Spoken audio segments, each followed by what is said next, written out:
Imagine waking up in the dead of winter, your breath forming clouds in the air before your eyes, stone walls surrounding you that seem to radiate cold rather than warmth.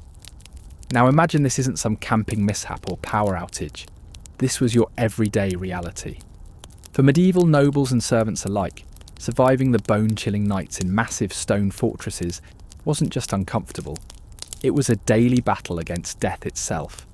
The magnificent castles that dot Europe's landscape, those same structures we tour in comfortable shoes with audio guides, were once frigid death traps that required ingenious solutions just to make it through the night. How did they manage without central heating, thermal insulation, or even basic weather stripping? The answers will shock you and might make you grateful for that thermostat on your wall. Welcome to the forgotten struggle of medieval sleep, where the simplest act of surviving until morning required strategy, innovation, and sometimes sheer stubborn will. This isn't just history, it's a testament to human resilience in the face of environmental extremes that would send most of us modern humans running for the nearest heated hotel.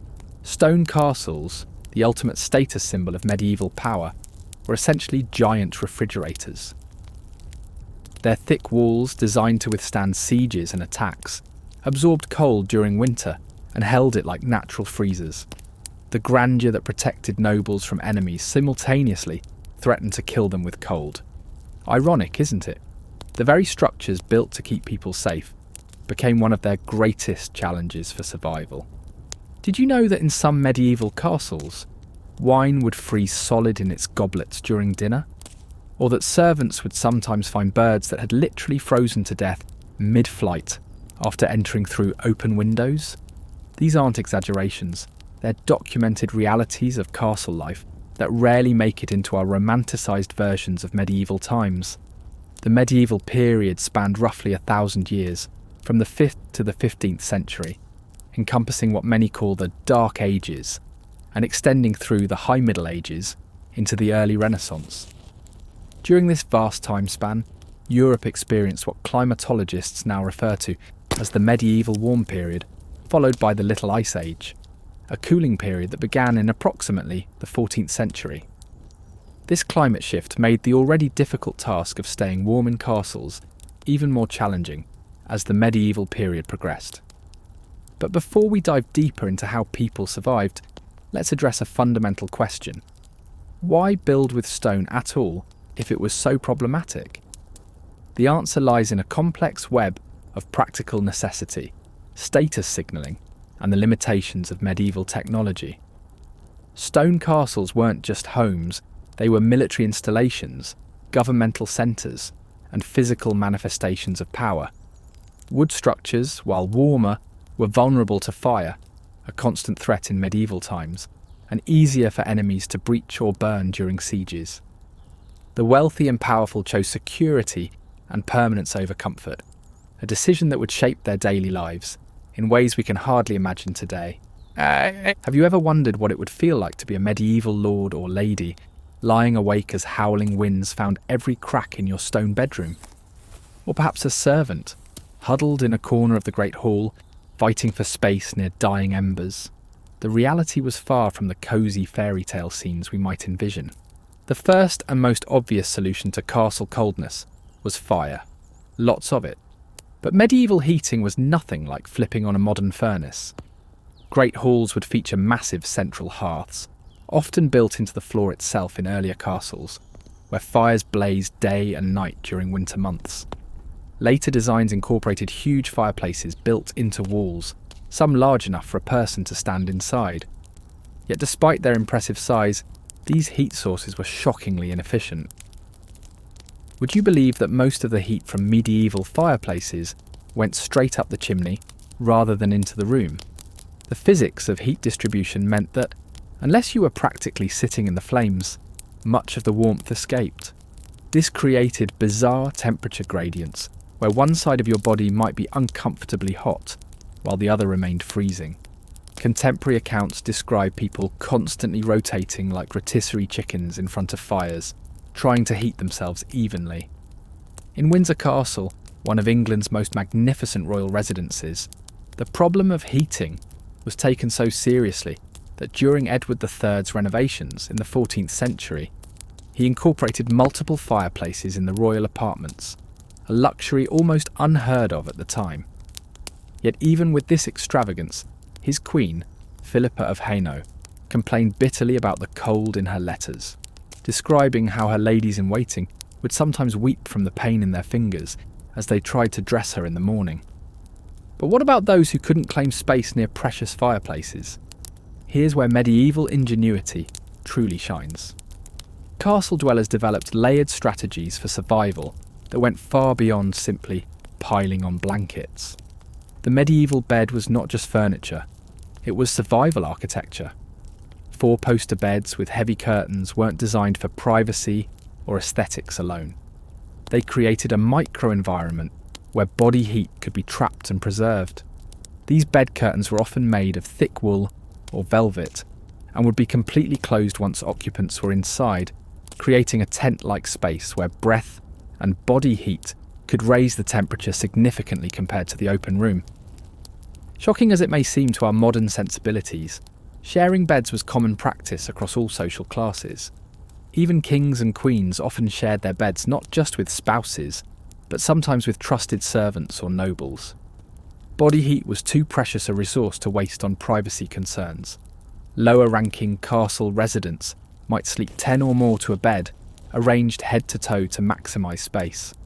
Far from being considered strange, this practice was simply practical winter survival.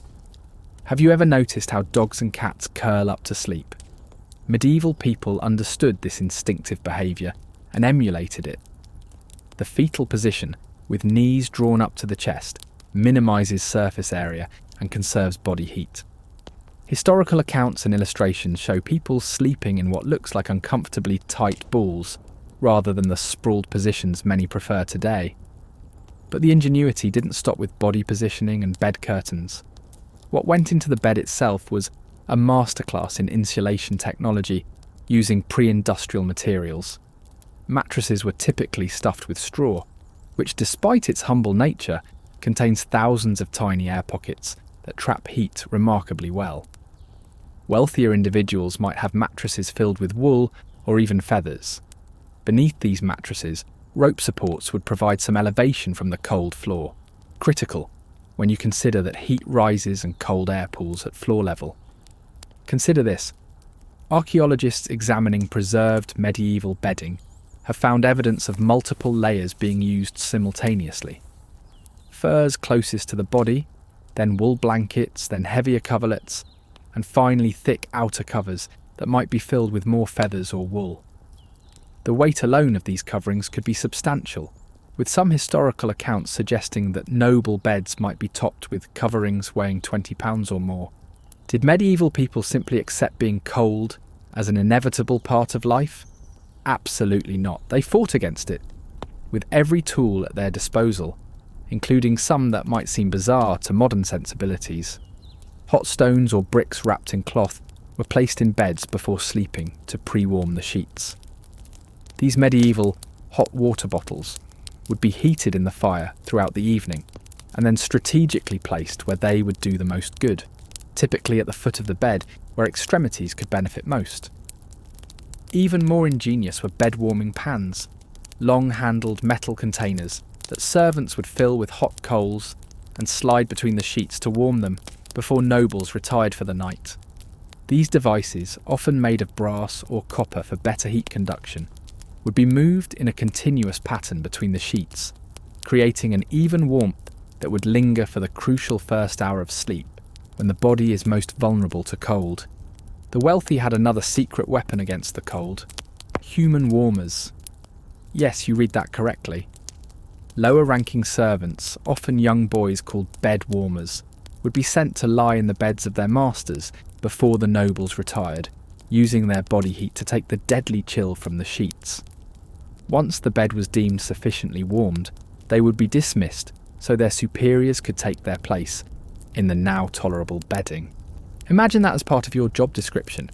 What about those who couldn't afford such luxuries?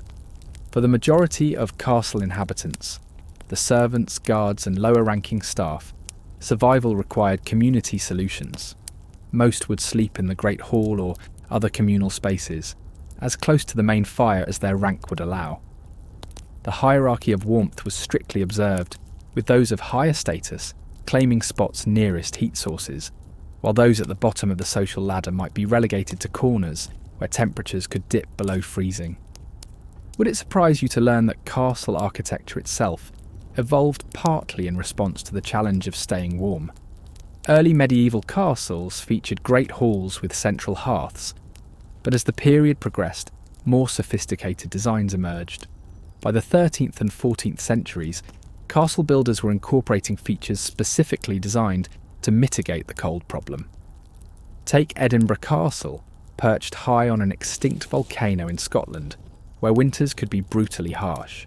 The royal apartments were constructed with relatively low ceilings compared to ceremonial spaces, reducing the volume that needed to be heated. Windows were strategically placed to maximise southern exposure for natural solar heating, while minimising openings on north-facing walls. Even the thickness of walls varied, with external north-facing walls built thicker than south-facing ones, providing better insulation against prevailing winter winds. But perhaps the most fascinating architectural adaptation was the development of the solar, a private chamber for the lord and lady that was typically located on an upper floor, often above the kitchen. This placement was no accident. Heat rises, and medieval builders learned to harness this principle by positioning living quarters where they could benefit from the constant cooking fires below. In essence, they created a primitive form of central heating, with the kitchen serving as the furnace for the entire castle. The evolution of the chimney revolutionised castle heating. Earlier medieval structures featured central hearths with smoke holes in the roof, inefficient systems that filled rooms with smoke and lost tremendous heat. The development of the wall fireplace with a proper chimney in the 12th century allowed for more controlled heating and significantly less smoke, though the heat efficiency remained poor by modern standards. By the late medieval period, some castles featured primitive forms of hypocaust heating, systems inspired by ancient Roman designs where hot air from fires would be channeled through spaces beneath floors or within walls. Have you considered how the daily rhythms of medieval life were shaped by the constant battle against cold? Unlike our 24/7 modern world, medieval castle life followed the sun with religious dedication. Rising at dawn and retiring not long after sunset wasn't just tradition. It was a practical response to heating challenges.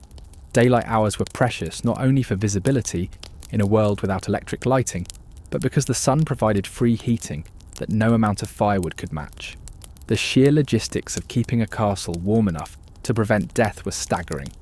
A large medieval castle might consume several acres of forest each winter, just for heating and cooking. Wood cutting and transportation became crucial castle operations, with dedicated staff responsible for ensuring sufficient supply. Records from some royal castles show that wood procurement was a year-round activity, with summer and fall dedicated to cutting and drying wood that would be consumed during the winter months.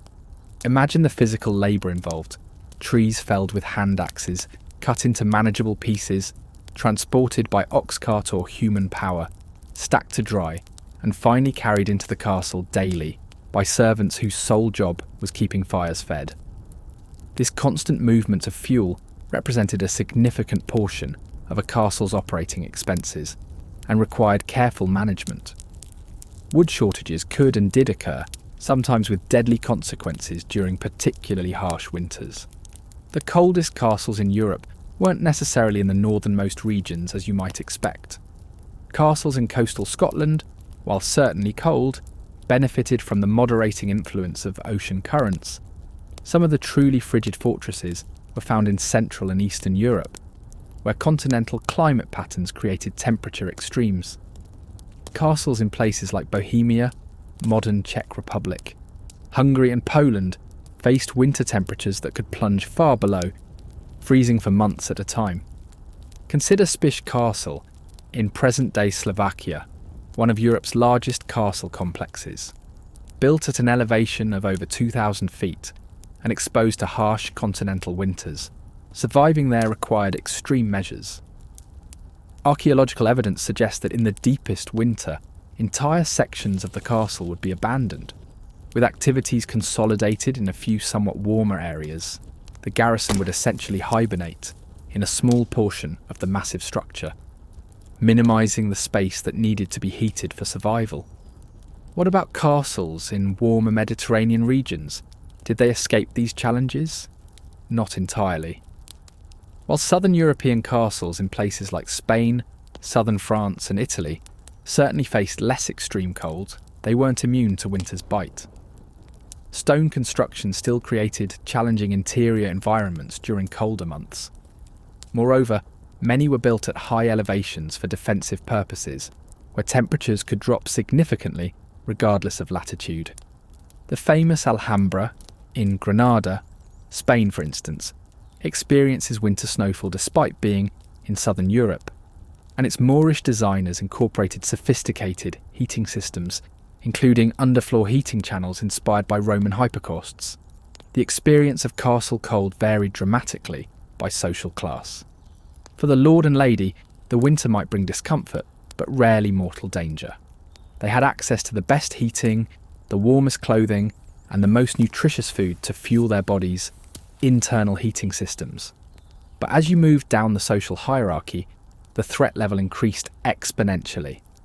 Did you know that hypothermia was a leading cause of death among castle servants during winter months? While rarely recorded as such, medieval death records typically being vague about causes, modern analysis of historical accounts suggests that many winter fevers and unexplained deaths were likely cases of hypothermia, particularly among the elderly and very young who were most vulnerable to cold. For the lowest-ranking castle inhabitants, sleeping arrangements were primitive at best. Many slept on thin pallets on the floor of the great hall or kitchen, with only straw for insulation beneath them and whatever blankets they could claim. These communal sleeping areas created their own survival strategy. Dozens of bodies in close proximity generated significant heat. Contemporary accounts describe the great hall floor at night as a sea of sleeping humanity, with barely an inch of space between bodies.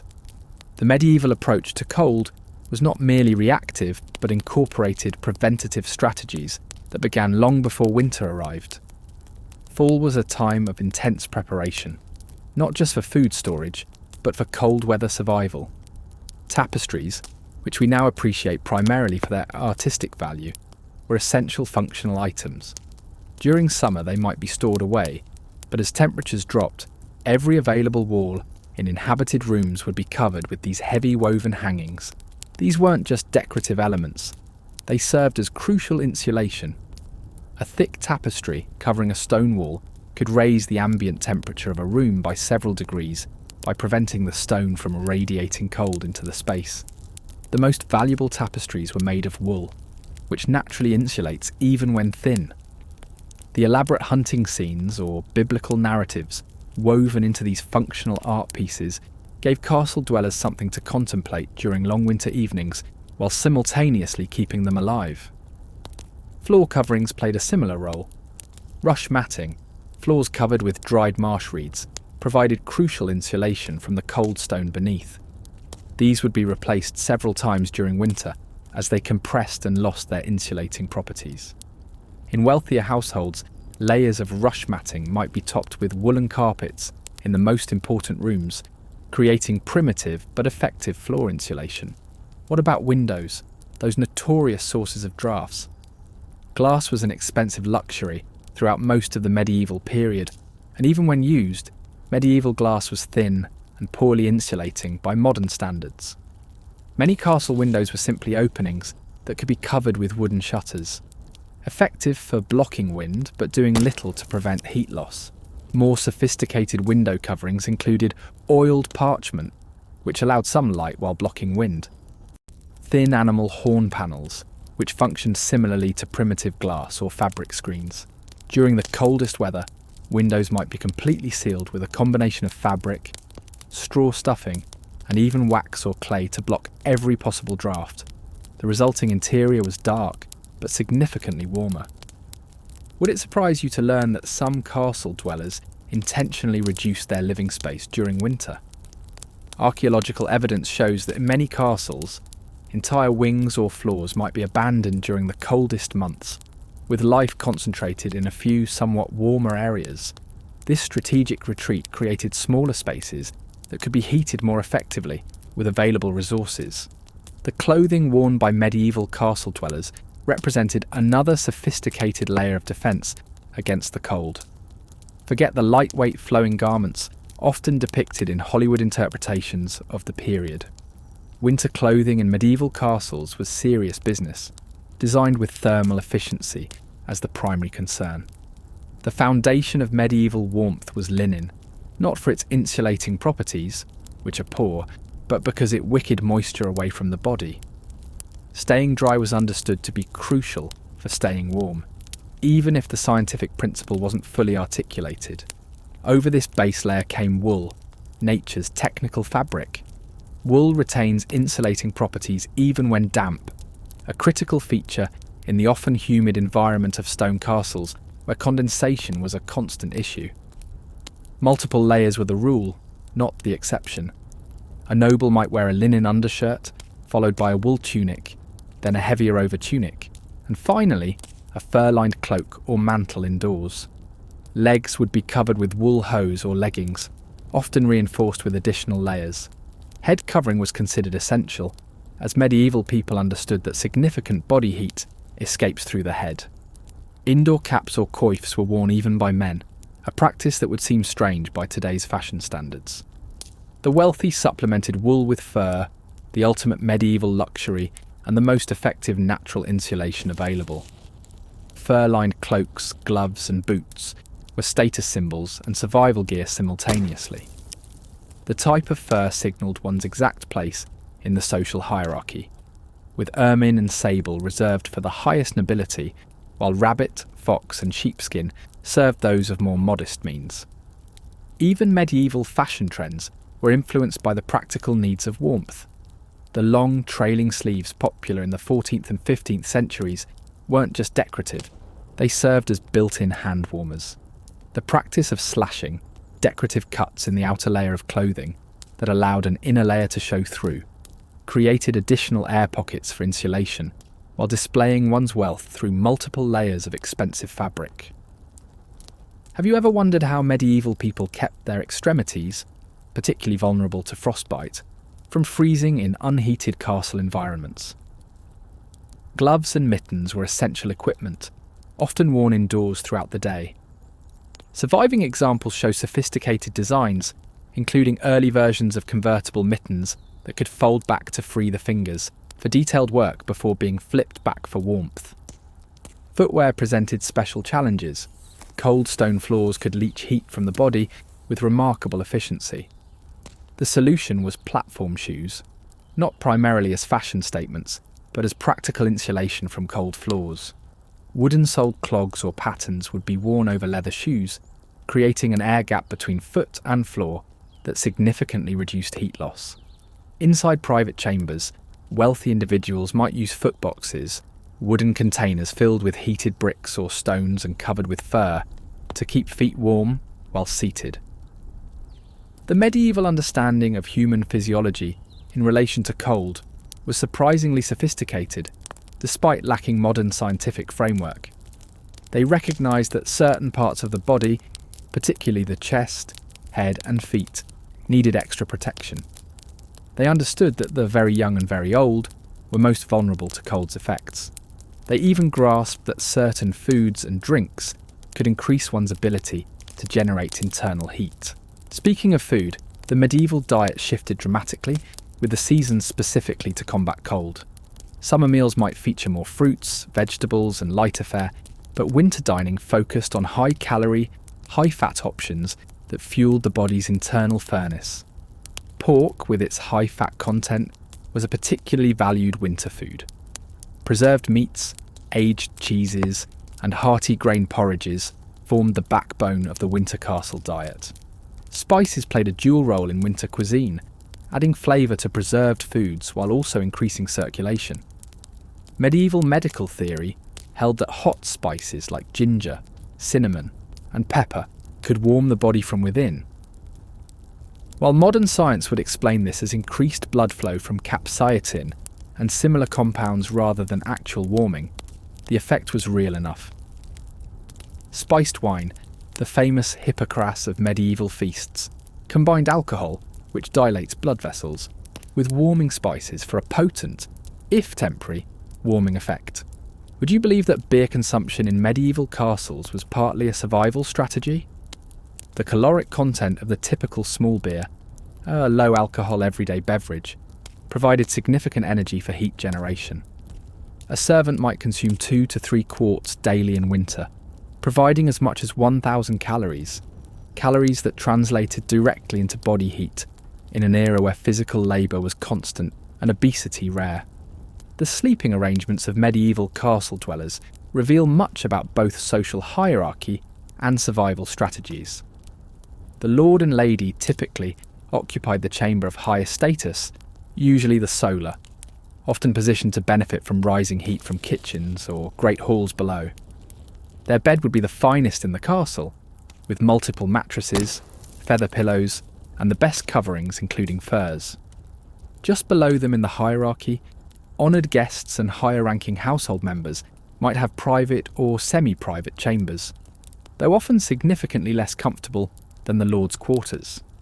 As you moved down the social ladder, privacy decreased while shared sleeping arrangements became the norm. Knights and men-at-arms might sleep in dedicated barracks within the castle, typically with multiple men to a bed.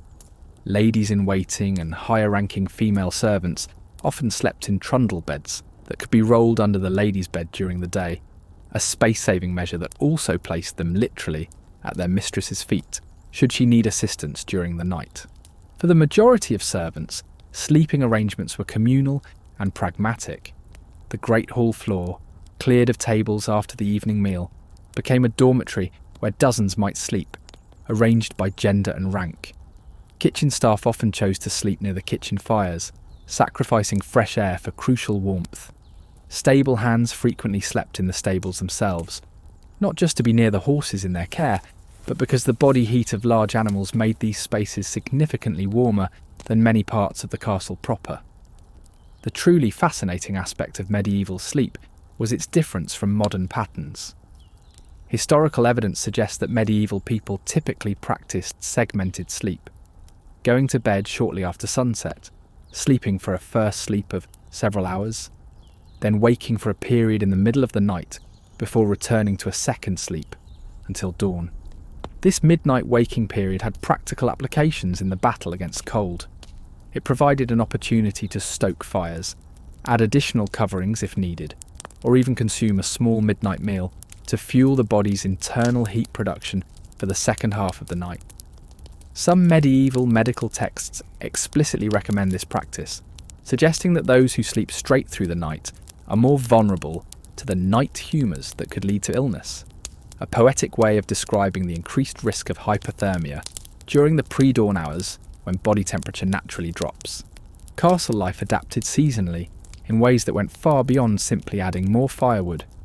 The entire rhythm of daily activities shifted with the temperature. Summer might see castle inhabitants spread throughout the structure, utilising courtyards, wall walks and towers for various activities. Winter brought a dramatic consolidation, with life concentrated in a few somewhat warmer spaces. The Great Hall became the centre of castle life during cold months, with activities that might normally be dispersed throughout the castle, all taking place in this communal space. Administrative work, textile production, education of children, food preparation, and entertainment all migrated to wherever the largest fires burned. This concentration of bodies and activities created a feedback loop of warmth. More people generated more body heat, making the space more comfortable, which in turn attracted more activity. Have you considered how sleep itself differs in cold environments? Medieval people developed sleeping postures specifically designed for heat conservation.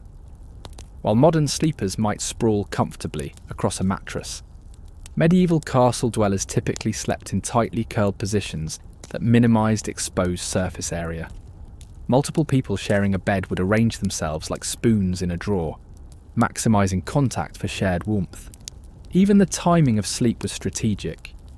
The warmest point in medieval castles typically came in early evening, after a day of fire tending and activity had raised temperatures to their peak. Going to bed during this relative warmth allowed sleepers to fall asleep in comparative comfort before temperatures plunged to their overnight lows in the pre-dawn hours. The coldest castles weren't necessarily those in the coldest climates. Architectural choices made enormous differences. Castles built primarily for military purposes, with defence as the overriding concern, were typically the most challenging to heat. Their thick walls, minimalist windows, and exposed positions created perfect conditions for bone-chilling interiors. Conversely, castles designed with more attention to comfort, often later medieval constructions when defence was becoming somewhat less critical, incorporated features specifically to mitigate cold. Chenonceau, in France's Loire Valley, though technically more palace than fortress, exemplifies this evolution with its relatively large windows oriented to capture southern light, interior courtyards that trapped warmth, and more numerous fireplaces. Regional variations in castle heating reflected both climate differences and cultural approaches to comfort. Scandinavian castles, despite their northern location, often incorporated sophisticated heating systems inspired by traditional Norse designs. Central hearths with heat-retaining stone constructions similar to Russian masonry stoves provided more efficient heating than the open fireplaces common in English and French castles. German and Central European castles frequently featured Kacheloven, ceramic tile stoves that operated on a principle similar to modern masonry heaters, burning fuel quickly at high temperatures and storing heat in their mass to radiate slowly for hours. These were far more efficient than open fires, but required specialised construction techniques that weren't common throughout all of Europe. Mediterranean castles in Italy and Spain sometimes incorporated Roman-inspired hypocaust systems, channels under floors or within walls that conducted heat from a central fire throughout the structure. While less common due to their construction complexity, these systems provided the most even heating available in the medieval period. Did castle dwellers simply endure the cold stoically, or did they complain as we might today? Historical records suggest both. Chronicles and personal letters from the period contain plenty of complaints about the discomfort of castle winters. Queen Eleanor of Aquitaine, writing from various royal castles in the 12th century, frequently mentioned the cold in her correspondence, describing one royal residence as more suitable for falcons than for a queen, due to its draughty conditions. Yet alongside these complaints ran a thread of pragmatic acceptance. Medieval people understood cold as an inevitable seasonal challenge rather than an anomaly to be eliminated.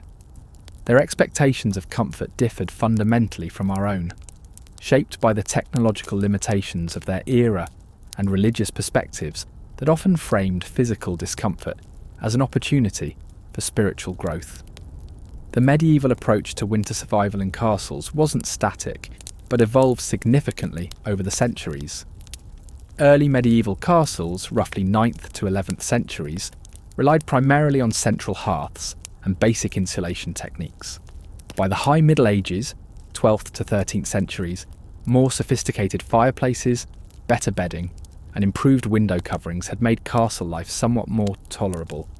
The late Middle Ages, 14th to 15th centuries, saw the most significant improvements, with the wealthy increasingly converting sections of military castles into more comfortable residential spaces or building new structures with comfort as a more prominent consideration.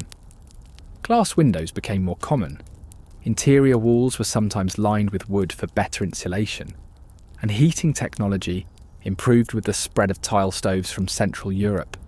What about the servants who maintained these heating systems? Their labour was constant and crucial. The role of fire tender was a specialised position in larger castle households, individuals responsible solely for maintaining proper fires day and night.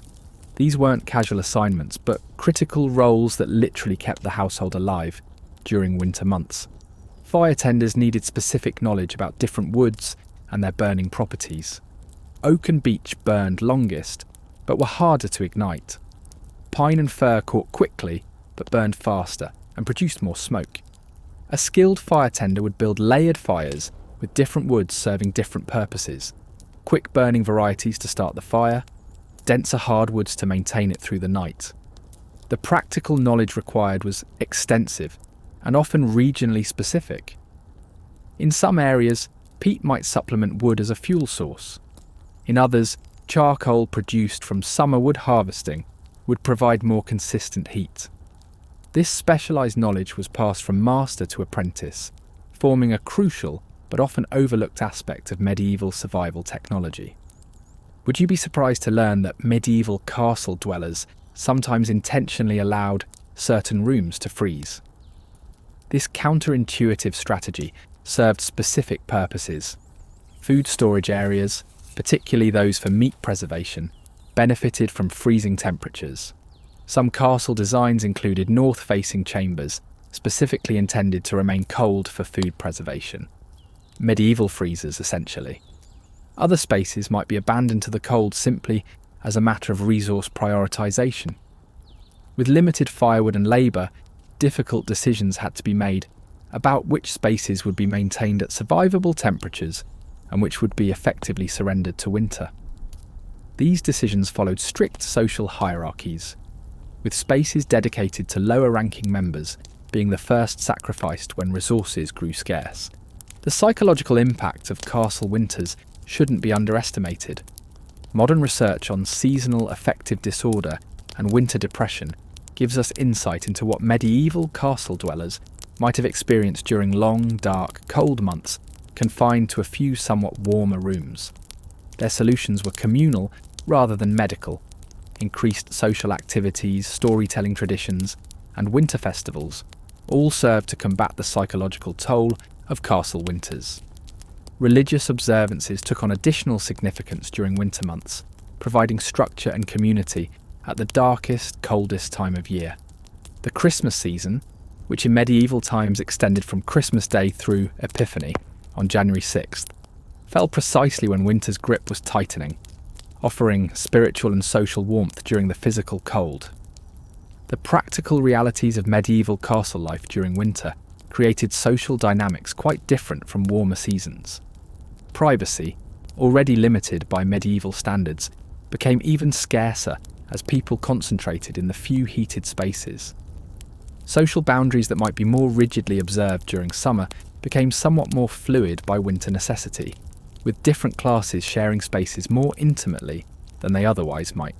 This winter compression of castle life had significant cultural impacts. Many traditions of medieval entertainment, from chess and backgammon to storytelling and music, evolved as specifically as winter pastimes, activities that could be performed in crowded interior spaces while keeping fingers and minds nimble despite the cold. Did medieval castle dwellers simply accept winter's misery as inevitable? Not at all. They innovated constantly within the constraints of their technology. One fascinating adaptation was the use of indoor plants during winter. Certain aromatic herbs, particularly rosemary and bay laurel, would be brought inside not just for cooking, but because their scent helped mask the inevitable odours of many people confined in poorly ventilated spaces. These plants also had psychological benefits, providing living greenery during the barren winter months. Water management presented special challenges in freezing castles. Unlike modern homes where frozen pipes are a rare emergency, medieval castles dealt with frozen water as a routine winter condition. Water sources within the castle, typically wells in the courtyard or cisterns collecting rainwater, might freeze solid during cold snaps. Contingency plans included storing water in barrels indoors, melting snow or ice when necessary, and in extreme cases, rationing water for drinking while minimising its use for other purposes. Personal hygiene adapted to winter conditions as well.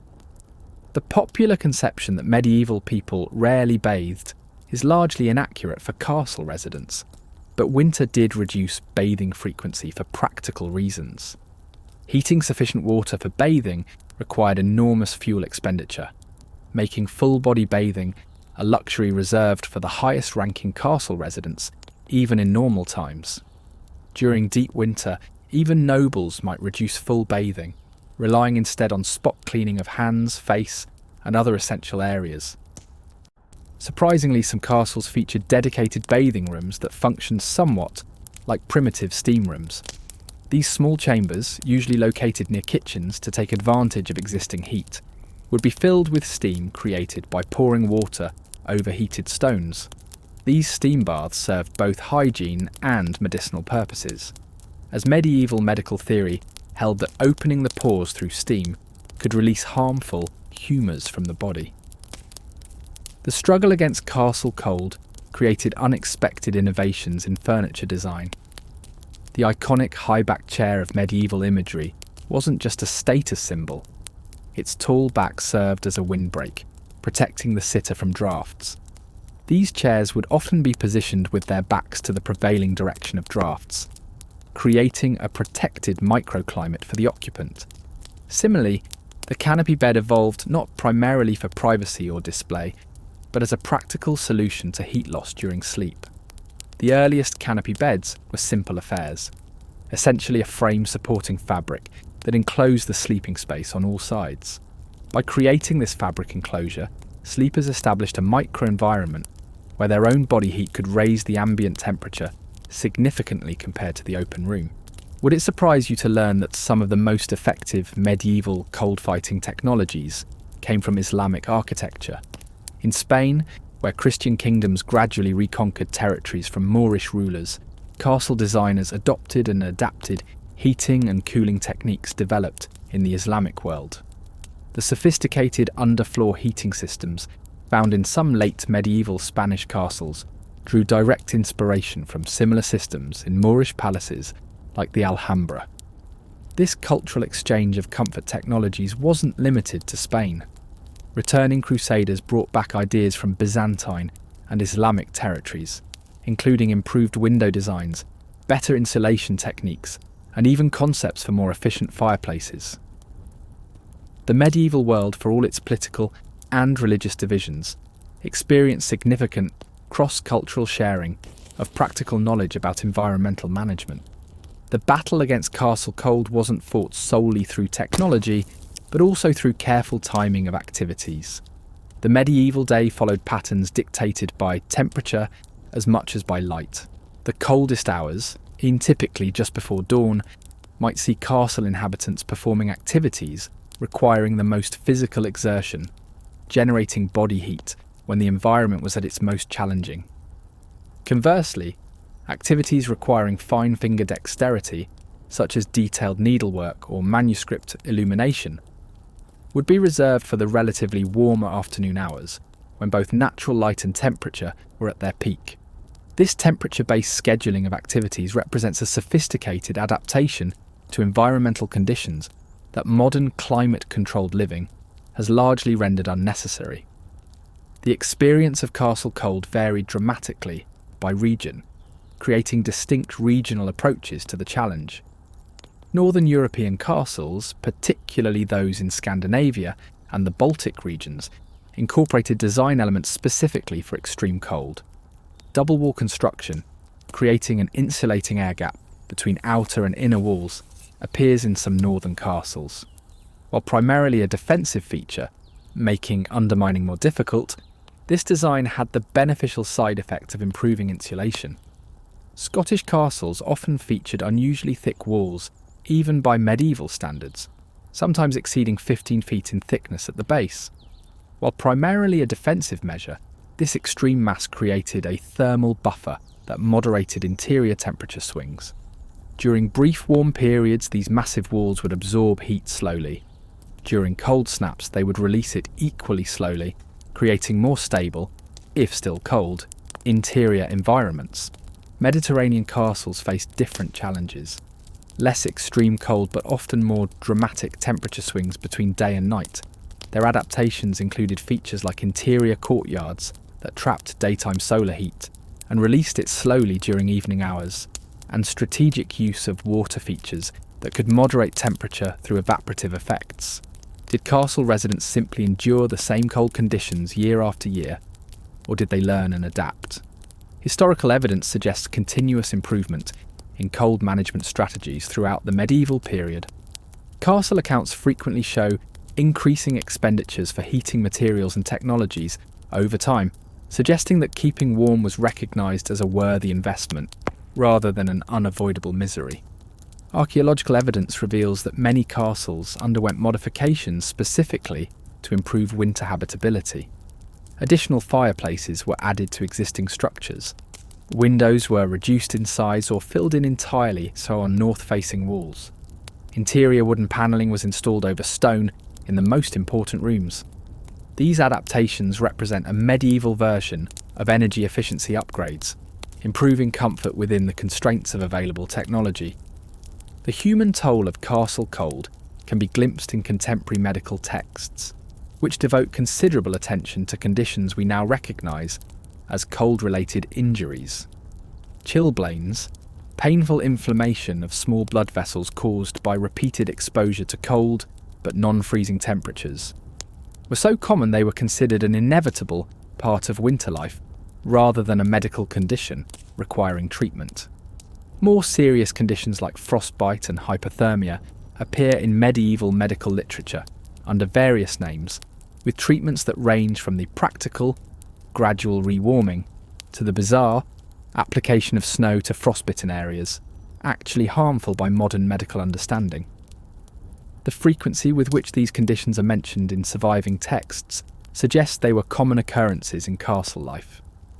The elderly and very young suffered disproportionately from castle cold. Medieval chronicles and household accounts reveal higher mortality rates among these vulnerable populations during winter months. This reality shaped medieval social structures, with special provisions often made for elderly residents during winter. They might be assigned sleeping spaces closer to heat sources, or provided with additional servants specifically to tend their fires and ensure their survival through the coldest months. Children, particularly valuable noble offspring, received special cold weather accommodations. Their clothing was often more elaborate and better insulated than adult equivalents, with multiple layers and fur linings being common, even for relatively young children. Their sleeping arrangements typically placed them in the warmest available spaces, often sharing beds with nurses or caregivers for additional warmth. Would you believe that some medieval castle residents actually hibernated, in a sense? While not the true hibernation of certain animal species, some evidence suggests that medieval people practiced a form of torpor during the deepest winter months. Activity levels would decrease significantly, with more time spent sleeping or in sedentary pursuits. Metabolic rates likely decreased in response to reduced food intake, winter food stores being carefully rationed, and increased time spent in relative inactivity. This semi-hibernation state would have been an adaptive response to environmental conditions, allowing castle dwellers to conserve energy when generating heat required maximum caloric efficiency.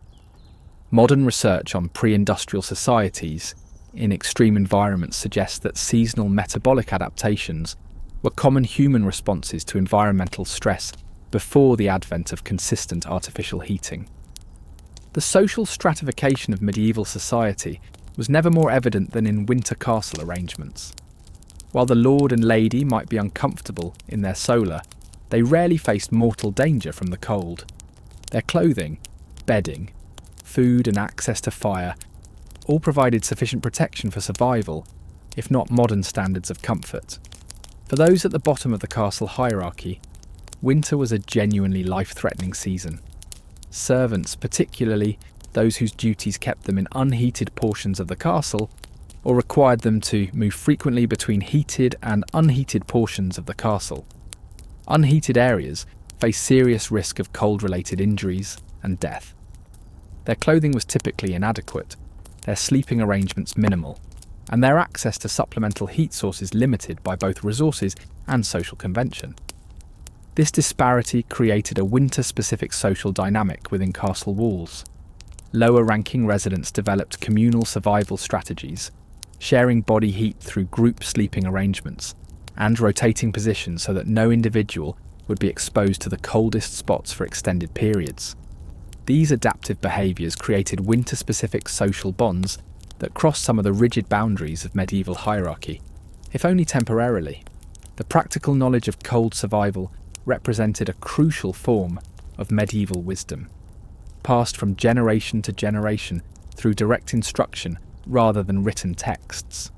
Children in castle households would learn from an early age which spots to avoid, areas where cold drafts were common, which materials provided the best insulation, wool for most purposes, fur for extreme conditions, and how to position themselves relative to heat sources for maximum benefit. This practical education extended to recognizing the early signs of dangerous cold exposure. Medieval people lacked scientific understanding of hypothermia, but recognized its progression through careful observation. The drowsiness that precedes severe hypothermia was well known as a dangerous sign, with folk wisdom warning that those who fell asleep in extreme cold might never wake. Castle residents were taught to watch for these warning signs in themselves and others, intervening when necessary to prevent tragedy. Have you considered how the challenges of castle cold might have influenced medieval spirituality? The physical suffering of winter was often framed in religious terms, with cold endured as a form of penance or spiritual discipline.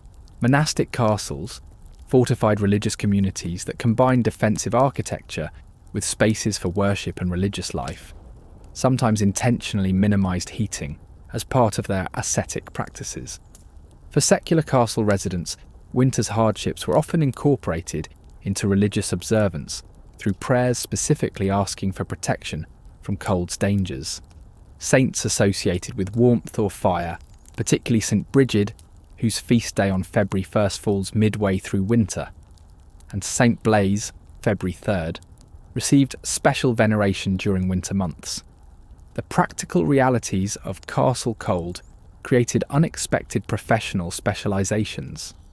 Beyond the fire tenders already mentioned, larger castles might employ individuals specifically responsible for bed warming, draft finding, identifying and sealing sources of cold air infiltration, or managing the rotation of tapestries and wall hangings from storage to active use as seasons changed.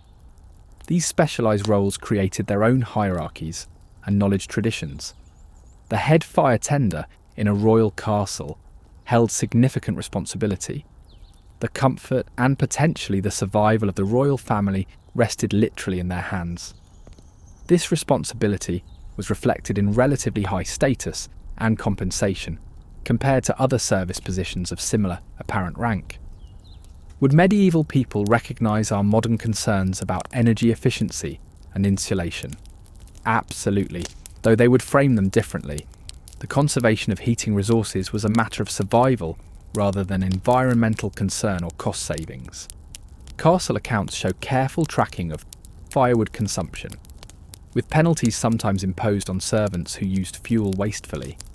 Innovative approaches to extending heating resources included strategic banking of fires, covering them with ashes to maintain embers without active flames during periods when full heat wasn't required.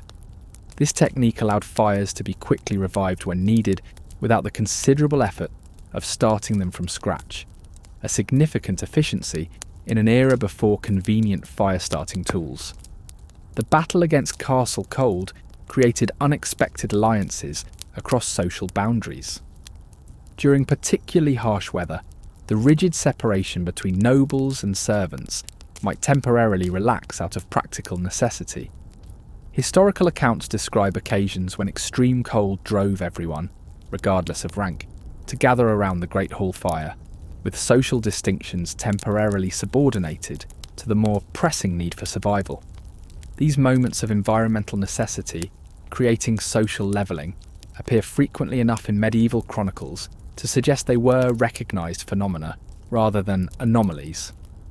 Some scholars argue that these shared experiences of environmental hardship may have played a role in the gradual evolution of more egalitarian social structures in later periods, as they demonstrated the fundamental shared humanity underlying social distinctions. The experience of castle cold wasn't uniform throughout the medieval period, but changed significantly with broader climatic shifts. The medieval warm period, roughly 950 to 1250 CE, saw generally milder European winters, making castle life somewhat less challenging during these centuries. The subsequent Little Ice Age, beginning around 1300 CE, brought significantly colder conditions, with some years seeing freezing conditions that would have been unusual in earlier centuries. These climatic shifts drove architectural and technological adaptations. Castles built during the medieval warm period often featured more windows and less concern for extreme cold protection. Those constructed or significantly renovated during the Little Ice Age typically incorporated more sophisticated heating systems and better insulation features, reflecting the harsher conditions their inhabitants faced. Did medieval castle dwellers understand the physics of heat and cold?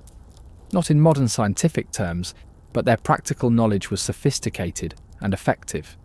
They understood that heat rises, that certain materials conduct cold more readily than others, and that body heat could be effectively trapped with proper insulation. Their explanatory framework might have relied on concepts like the four elements, rather than molecular theory, but their practical applications worked regardless of theoretical understanding. This practical knowledge sometimes appears in medieval household management texts, which include advice on optimal placement of beds relative to heat sources, techniques for maximising heat retention in sleeping areas, and methods for determining whether a room was warm enough for safety versus comfort. The challenge of the castle cold created distinctive, regional architectural traditions that persist in surviving structures. English and Norman castles typically featured larger fireplaces built into walls, while Germanic castles more commonly incorporated tile stoves. Scandinavian designs often utilised central hearths longer than other regions, reflecting their cultural traditions and the extreme cold they faced. These regional variations weren't merely aesthetic, but represented different approaches to the same fundamental problem of survival in cold stone structures. Each tradition had advantages and disadvantages. Wall fireplaces provided visible flames, psychologically comforting, but lost much heat up the chimney. Tile stoves provided more efficient heating, but required more complex construction and maintenance. The most sophisticated heating systems appeared in castles that served as centres of secular or ecclesiastical power. The papal palace at Avignon, for instance, featured heating systems of remarkable complexity for the 14th century, including multiple interconnected fireplaces and chimney systems that distributed heat more effectively than typical castle arrangements. Royal castles often showcased the cutting edge of medieval heating technology, both for practical comfort and as demonstrations of power and sophistication. Windsor Castle's 14th century renovations under Edward III included heating systems that were among the most advanced of their time, with multiple fireplaces in the royal apartments and sophisticated arrangements of windows and doors to manage airflow and heat retention. Would you be shocked to learn that some medieval castle residents actually preferred winter to summer for certain activities? While summer offered more comfortable ambient temperatures, it also brought its own challenges. Insects, odours from inadequate sanitation, and food spoilage were all more problematic in warm weather. Some medieval texts suggest that intellectual work, particularly writing and study, was considered better suited to winter when fewer distractions and pests competed for attention. This preference appears most strongly in monastic writings, where the quiet, controlled environment of winter, when outdoor activities were limited and communal life centred around indoor spaces, was sometimes described as ideal for contemplation and scholarship. The famous medieval illuminated manuscripts, with their intricate details and gold leaf embellishments, were often winter productions, created when shorter days and confined conditions allowed for focused artistic work. The battle against castle cold created unexpected economic patterns. Regions with castles required vast quantities of firewood, creating specialised forest management practices and wood harvesting professions. The economics of heating a large castle were staggering. Some royal castles consumed the equivalent of several acres of forest each winter, requiring sophisticated supply chains and storage facilities. This demand for heating resources shaped landscapes around major castles, with forests carefully managed as renewable resources rather than simply harvested. Medieval forestry practices, while not based on modern scientific understanding, included concepts of sustainable yield and rotation that allowed continuous harvesting of firewood without depleting the resource entirely. The practical challenges of castle heating influenced diplomatic and political schedules as well. Major political gatherings, particularly those involving travel by multiple noble households, were rarely scheduled during the deepest winter months, when travel was difficult, and heating large spaces for assemblies would strain resources. The medieval political calendar showed distinct seasonal patterns, with major councils and parliaments typically convening in spring or fall rather than midwinter. When winter gatherings were unavoidable, their location would be carefully selected based partly on heating capacity.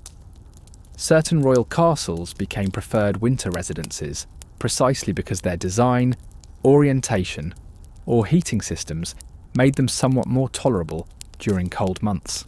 These practical considerations shaped political geography in ways that are often overlooked in historical analysis focused on more dramatic factors. Did medieval castle designers consider seasonal sun patterns in their architectural plans? Evidence suggests they did, at least by the later medieval period. Analysis of castle orientations shows that many were positioned to maximise southern exposure for main residential buildings while using the natural shelter of hillsides or artificial structures to block prevailing winter winds. Window placements in later medieval castles often show sophisticated understanding of solar gain principles. Southern-facing windows would be larger and more numerous, allowing winter sunlight to warm interior spaces, while northern exposures featured minimal openings to reduce heat loss. This solar-conscious design appears most clearly in castles built or significantly renovated during the Little Ice Age, when climate pressures made such considerations more critical.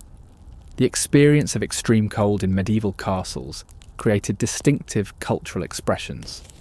Winter tales, stories specifically told during the coldest months, often featured themes of endurance, transformation, and the supernatural. Many folklore traditions associated with winter originated in the shared experience of castle communities gathered around fires during long, cold evenings. These cultural adaptations served practical psychological purposes, providing distraction from physical discomfort while reinforcing community bonds through shared experience. The tradition of winter storytelling created a rich oral literature that would eventually influence written works as literacy expanded in the later medieval period.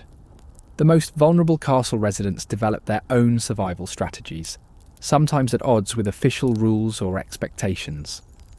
Archaeological evidence from servant quarters and lower status areas of castles reveals improvised heating arrangements, small unauthorized fires, heat-reflecting arrangements of available materials, and other creative adaptations that might not appear in official castle records, but left physical traces for modern archaeologists to discover. These unofficial adaptations represent a form of resistance to the unequal distribution of heating resources within castle hierarchies. While rarely documented in contemporary texts, which typically reflected the perspective of those in power, they appear consistently in the archaeological record, suggesting widespread informal strategies for survival among those with least access to official heating resources.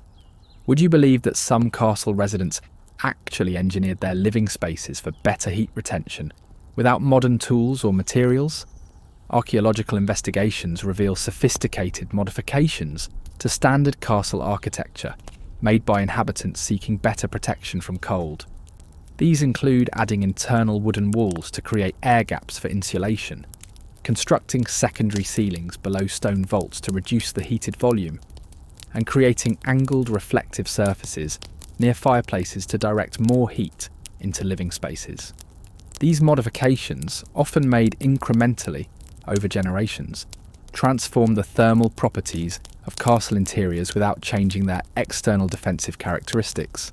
They represent a form of vernacular engineering, practical solutions developed through experience rather than formal design, that significantly improved survival conditions within the constraints of medieval technology. The battle against castle cold wasn't fought solely through physical means, but also through psychological adaptation. Medieval texts reveal sophisticated understanding of what we would now call the psychology of cold perception, the recognition that perceived temperature depends partly on expectations, distractions, and mental state. Winter entertainments weren't just pastimes, but deliberate strategies for managing cold perception.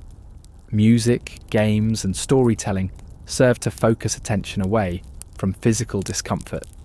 Communal activities generated both physical warmth through shared body heat and psychological warmth through social connection.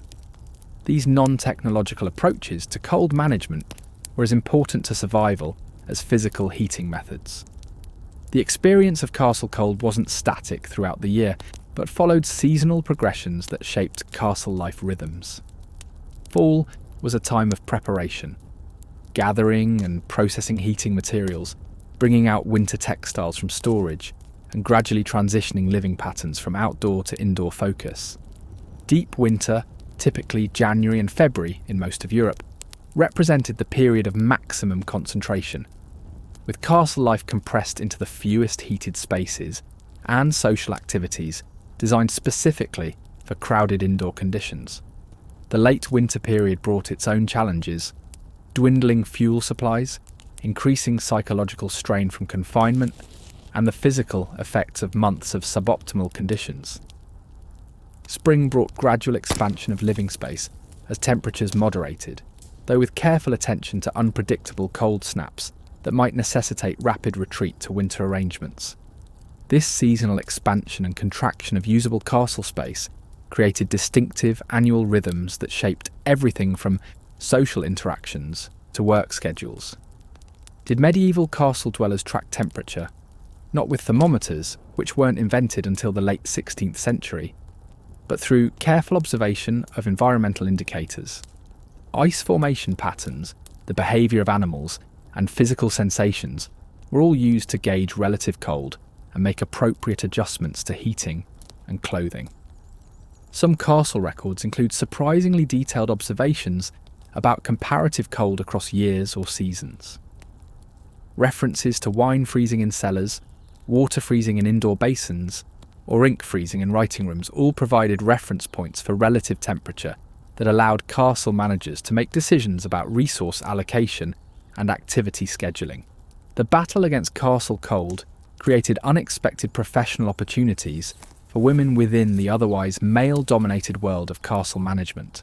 Responsibilities for textile care, including the crucial winter tapestries and bedding that could mean the difference between life and death, typically fell to female household members or servants. Senior female servants often held significant authority over winter preparations, directing the complex logistics of bringing appropriate textiles out of storage, ensuring they were properly cleaned and repaired, and overseeing their strategic deployment throughout the castle. This responsibility gave these women considerable practical power within the household structure, as their knowledge directly impacted survival chances for all residents. The practical knowledge of cold management wasn't evenly distributed across medieval society, but concentrated in castle communities where stone construction created the greatest challenges. This specialised knowledge became part of the cultural capital of castle residents, with techniques and adaptations passed between castle households through marriage alliances, servant transfers, and deliberate information sharing. Surviving household manuals and letters between castle residents sometimes include detailed discussions of cold management techniques, suggesting that this practical knowledge was valued and deliberately exchanged. Innovations in heating, insulation, or cold weather clothing might spread between castles through these networks of shared information, creating regional traditions of cold adaptation.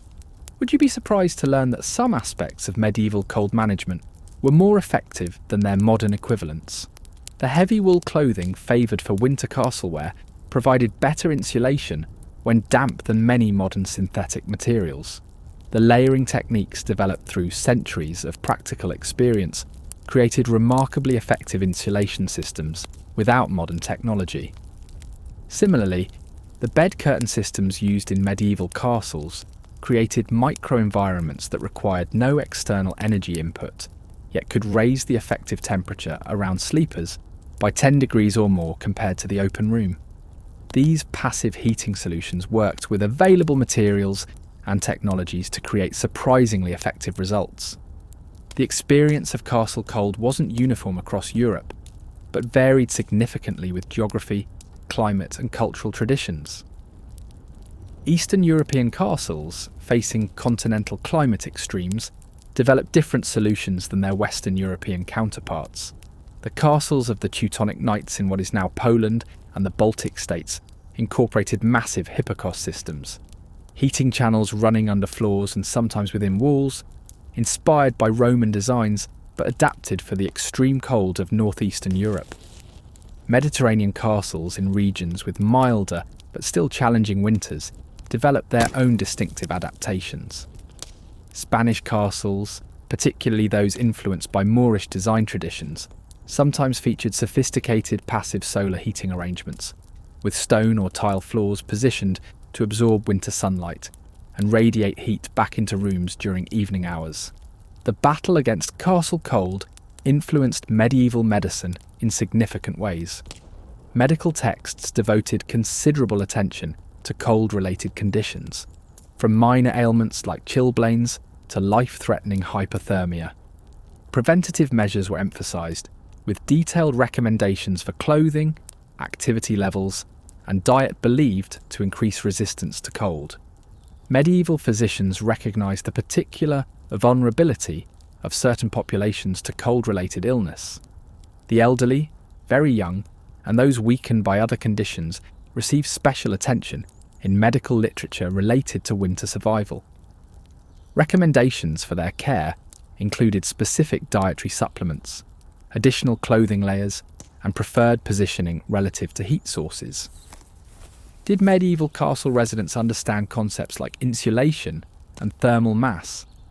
Their terminology differed from modern scientific language, but their practical applications demonstrate sophisticated understanding of these principles.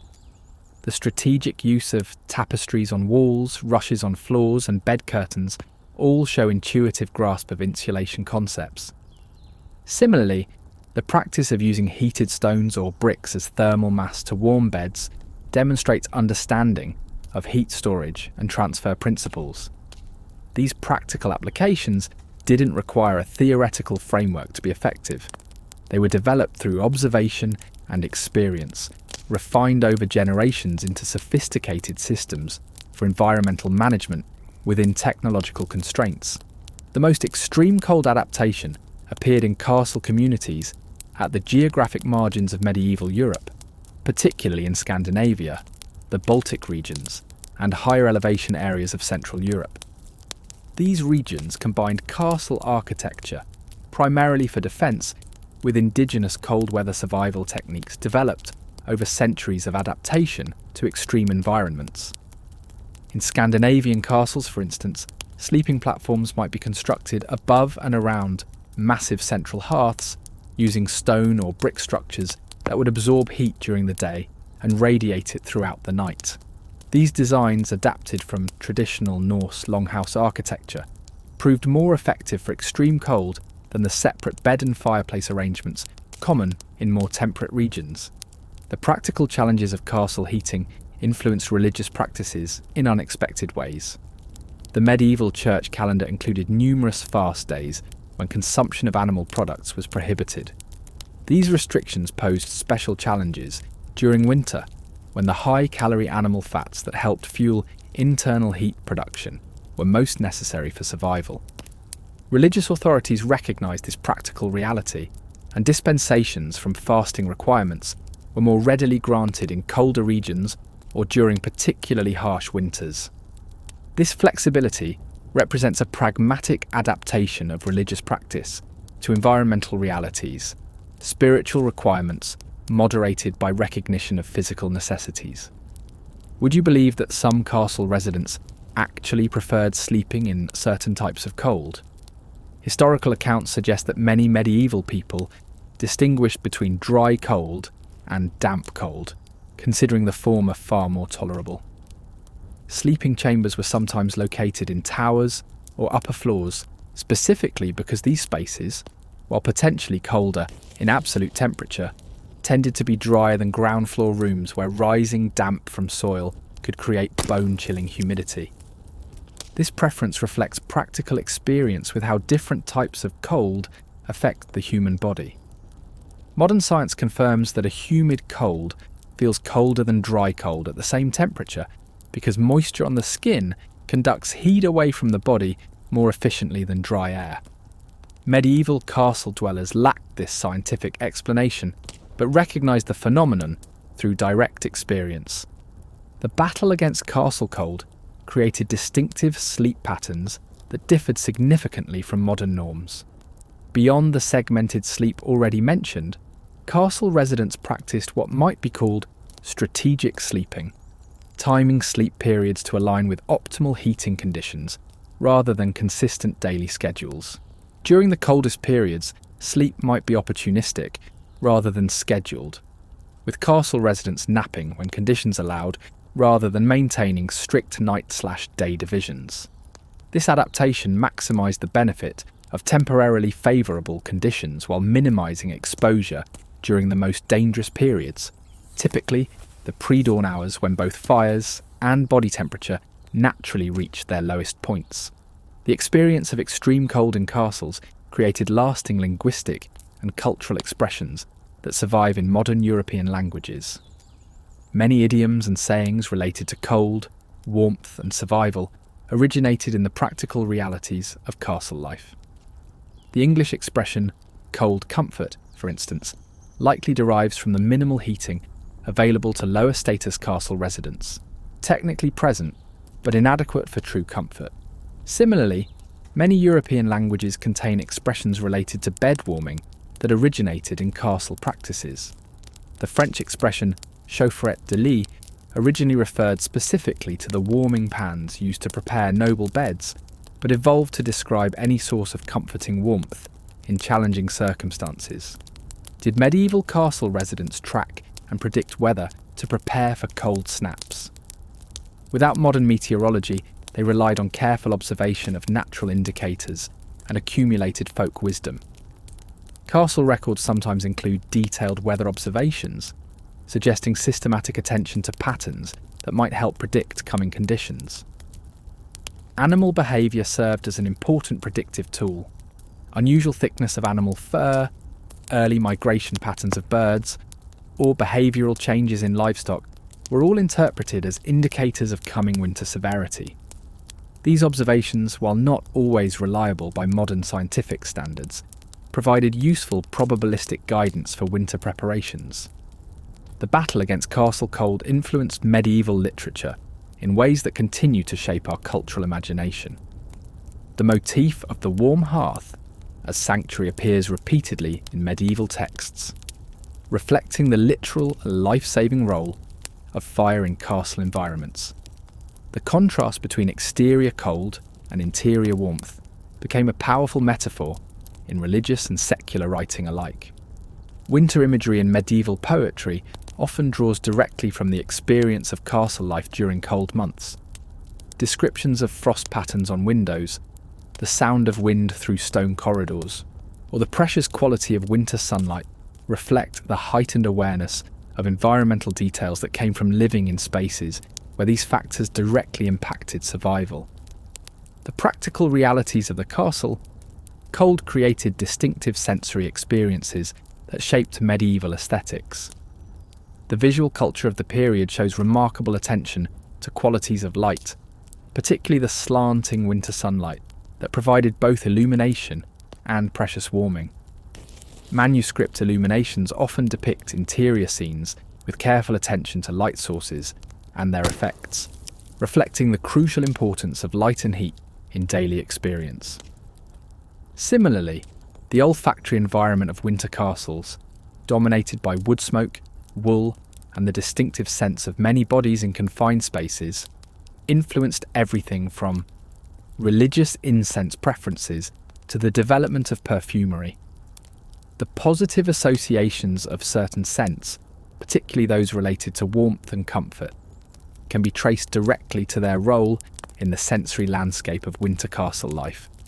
Would you be surprised to learn that some castle residents actually engineered microclimates within their living spaces? Archaeological evidence reveals sophisticated arrangements of furniture, textiles, and portable screens used to create protected zones within larger rooms. These impromptu structures, essentially rooms within rooms, could be warmed more efficiently than entire chambers, and moved as needed to follow available heat sources. This adaptive approach to interior space represents a sophisticated response to environmental challenges within technological constraints. Rather than attempting to heat entire volumes to comfortable levels, an impossible task with available resources, castle residents created nested environments of decreasing size and increasing warmth, from the castle as a whole to specific rooms to micro-environments within those rooms. The battle against castle cold created unexpected social opportunities, particularly for women. The necessity of indoor confinement during winter months provided occasions for female-centred activities that might be more limited during warmer seasons, when gender segregation in outdoor activities was more pronounced. Winter textile work, spinning, weaving, embroidery, and garment construction typically took place in communal settings, where women of different social ranks might work together by necessity, creating opportunities for knowledge exchange and social connection across usual boundaries. These winter work gatherings served both practical and social functions, producing essential materials while creating community bonds that helped sustain morale during challenging conditions. The experience of castle cold wasn't static throughout medieval history, but evolved with broader technological and social developments. Early medieval castles, roughly 9th to 11th centuries, relied primarily on central hearths, body heat concentration, and basic insulation techniques. By the High Middle Ages, 12th to 13th centuries, wall fireplaces, better bedding, and improved window coverings had made castle life somewhat more tolerable.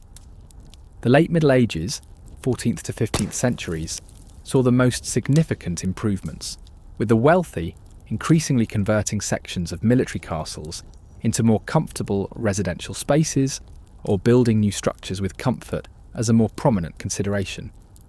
Glass windows became more common, interior walls were sometimes lined with wood for better insulation, and heating technology improved with the spread of tile stoves from Central Europe. Did medieval castle dwellers understand the health impacts of chronic cold exposure? Their explanatory framework differed from modern medicine, but their observations were often accurate. Medieval medical texts associate prolonged cold exposure with joint ailments, likely what we now recognise as arthritis exacerbated by cold, respiratory conditions, and increased vulnerability to contagious disease, all connections supported by modern research. These medical understandings shaped castle life in practical ways. Elderly residents, recognised as particularly vulnerable to cold's effects, received special accommodations during winter months. Preventative measures, including specific dietary recommendations and clothing requirements, were implemented based on these understandings of cold's health impacts. If you've enjoyed this chilling journey through medieval castle life, remember that history is full of fascinating stories of human ingenuity and survival. The men and women who endured freezing castle nights centuries ago developed solutions that shaped architecture, technology, and culture in ways that continue to influence our world today. Their experiences remind us that comfort is a relatively recent luxury, and that human adaptability has always been our greatest survival tool. From the lord in his curtained bed to the servant huddled by kitchen embers, medieval castle dwellers faced environmental challenges that would overwhelm most modern people, and they survived through creativity, community, and sheer determination. Hit that subscribe button now and turn on notifications so you never miss another journey into the fascinating, forgotten realities of history. Whether it's the freezing nights of medieval castles or the scorching challenges of desert caravans, there's always another story of human resilience waiting to be told. Leave a comment below, sharing which aspect of medieval castle life surprised you most. Was it the bed warmers, the strategic hibernation, or perhaps the sophisticated layering techniques? Your engagement helps shape future explorations into history's most compelling secrets.